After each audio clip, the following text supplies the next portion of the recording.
Hi guys! Welcome to Ate Custom Vlog.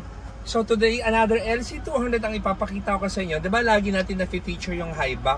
So ipapakita ko naman ngayon yung merong headrest. So itong headrest na to, it's a collaboration design with Uritex Foam and Ate Custom. So ito yung headrest natin na napakasarap sa ulo tuwing bumabiyahe ka.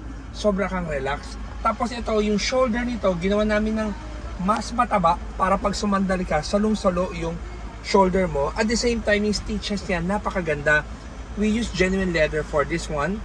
So, ito meron kaming switch dito for recline at saka sit upright.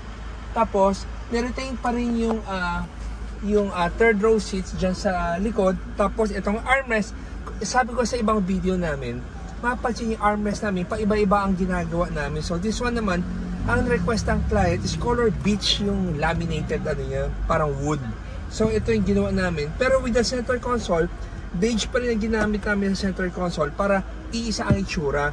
Tapos, pati yung mga sidings na to, pinalitan na rin namin. So, kung meron kang LC200 na luma na yung sidings mo, pati itong armrest na to, na original, pinalitan namin. Even yung tahi ng passenger seat at saka ng driver ay identical na dito sa mga customized na ginawa natin. Pati yung likod, identical na rin yung design. So kahit na anong luma ng LC200 mo, 2009, 2010, kung gusto mong i-refresh yung itsura, you can dictate color if you want, dahil papalitan mo na rin lahat. So guys, sana wag kayong magsawang pinapanood yung video namin. Sa mga hindi pa nakaka-subscribe, subscribe na to our channel para ma-share nyo rin yung mga ginagawa nating local na interior design for mga SUV at makita ng mga madlang people. So guys, thank you for watching our video and always remember, Jesus loves you and God bless. At saka pwera doon guys, wanna greet pala a Merry Christmas to everyone.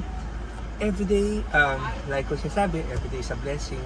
Kasi talaga nafe-feel ko talaga everyday is a blessing. So guys, thank you very much and God bless.